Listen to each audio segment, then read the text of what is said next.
Hi everyone, it's Stacy from PeonyLaneDesigns.com. Have you subscribed to the channel yet? If not, click the link below. We are going to try Imagine glitter paint. Don't forget to click the subscribe button, comment down below, like this video, and click the bell icon to be notified.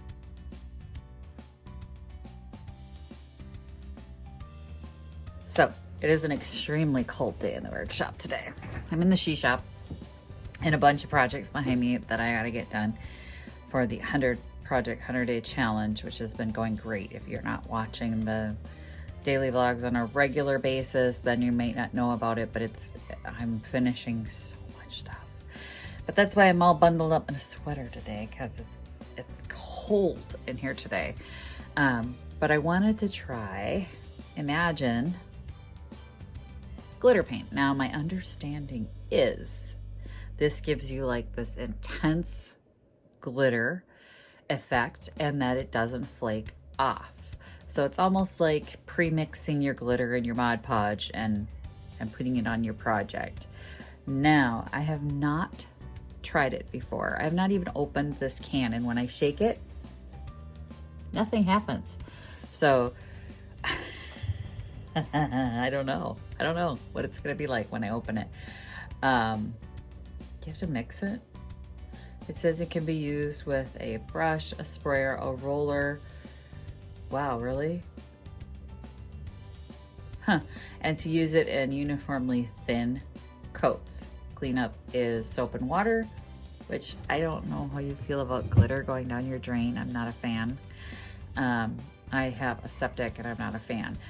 But I wouldn't be a fan of putting this down a public sewer either. Anyway, let's get this can open, all right? Let's see what it's all about.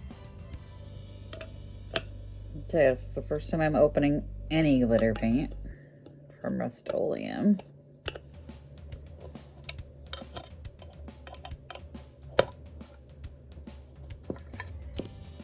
Ooh.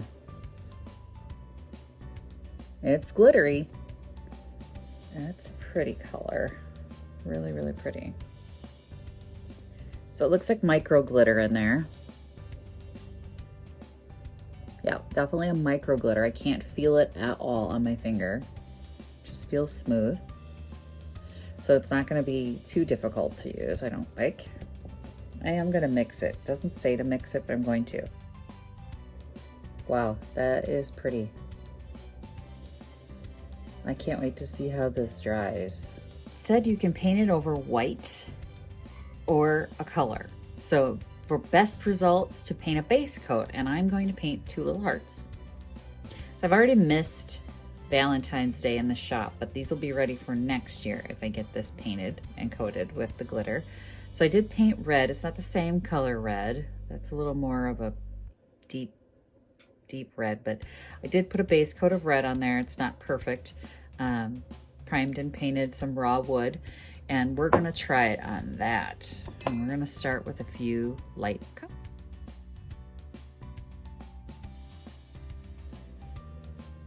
Okay, here is the first coat of the glitter paint. You can see it's very shiny compared to the back. I'm gonna do one side at a time so we can compare the two. But there you go, there's that first coat of glitter paint, and there's the back. Now I don't know how long I should wait between coats. What does it say? Maybe recoat it after 4 hours. What? I'm not waiting 4 hours. That's ridiculous. All right, I'm just gonna go after it again. I'm gonna go this way this time.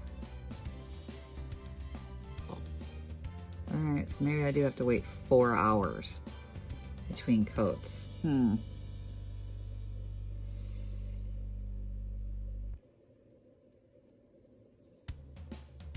Yeah, because it's gumming up really bad. Okay, let me fix this. I don't like that. Okay, meet me back here in 4 hours. We'll give this a try, and it says to wait 4 hours to coat it, so that's what we're gonna do, because it was gumming up really bad. Okay, it has not been 4 hours. It's only been about 2, but this is like dry. So I am gonna put another coat on here. Another thin coat, because I can't wait 4 hours in between every gleaming coat. Yeah, that worked out fine to do another coat on the dry to the touch layer. So I don't know why they say wait 4 hours then, because that worked out beautifully. And this time, so I went across this way first, and then this time I went this way, and it's getting there. Just the second coat, but it's gonna need a couple more coats to be even for sure. It's pretty. Do you see the unevenness though? That's the tricky part, I think, is if you want a nice even coat. So we'll keep an eye on that and then try and even it out as we layer. All right, we are like a couple days later and I've done 6 coats. This is 6 coats of the glitter. Let's see if I can get better light on it here for you. You can kind of see, can you see it? There's the unpainted glitter or unglittered side, just the paint, and then there's the glittered side. So this is 6 coats, and now my impressions of this, just to give you my opinion,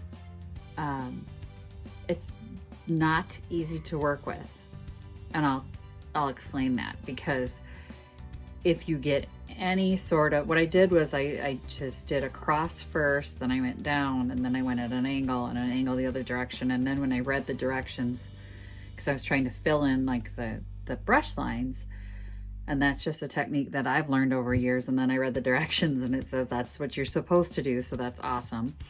And then I did another line this way, another line this way. And those are my 6 coats. It was still really difficult to keep it from being dark in some places and light in some places, sort of even coat. Even if you're doing a light coat, you can kind of see I failed a little bit. You can see in here where it's thicker and heavier in some places. And then when I run my hand along it, I can feel the texture it's not flaking off on my hand. So you can see it's not glittery on my hands. It feels like, you can feel there's a texture there, but it's more like a velvety texture, if that makes any sense. It's strange. It's a strange texture. I'm gonna go ahead and finish the other 3 sides of this and show you the completed project when it's done. We're another couple days later, and it took several coats to get this to this stage. My opinions, because I have many. I think it's putsy if you're doing a larger project to have to do so many coats. I think using micro glitter and decoupage would give you this effect faster. Definitely have to base coat. And the whole problem that I find with this is that it's uneven as far as the distribution. It's very difficult to work with. So if you look, you can see it's very difficult to be even with it. That being said, I like the shimmer. I do like the shimmer. I like the fact that it comes in like rose gold, and I'll be doing that on some other stuff too, for my daughter's room in the rose gold. But it's a lot. It's a lot of coats to get to this. I want to say there were 6 coats total on each side, and it takes a while to dry. So it takes about an hour to dry in between those coats. So it's not a one-day project by any means. It's definitely a project that you're going to need to, if you need to do this, if you want to use this. And I'm not saying it's not good. I mean, it's not coming off on my hands. That's awesome.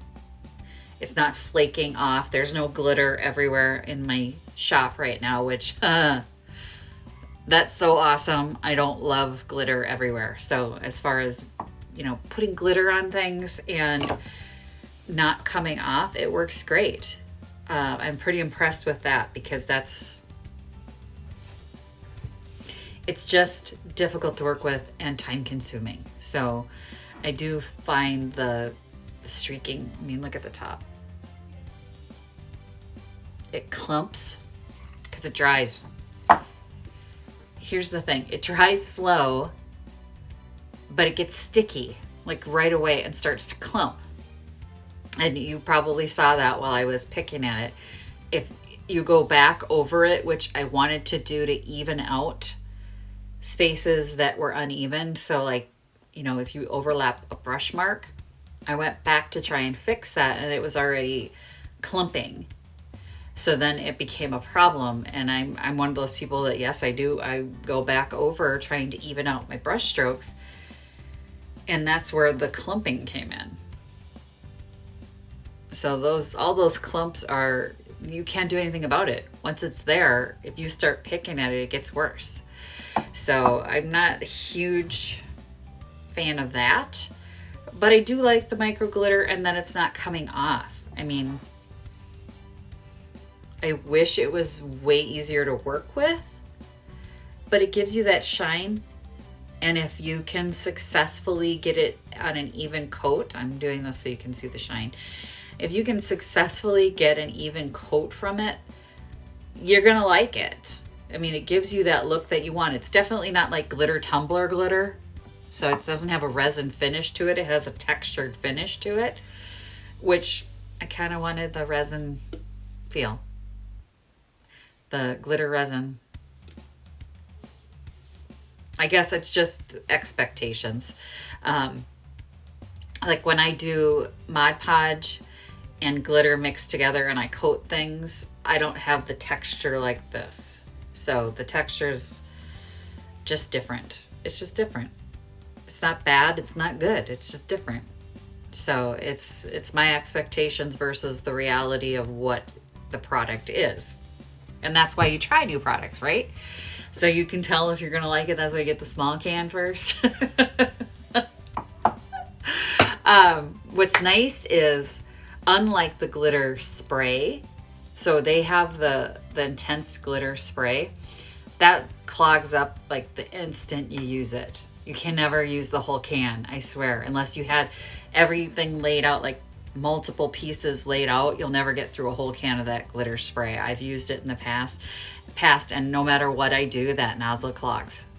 It clogs up so bad. I've never successfully been able to use a whole can. So I do like this for that reason, that as long as you keep this tight, it is not going to, you know, clog up, and you can use it again and again and again and again and again and again. And I will use it again.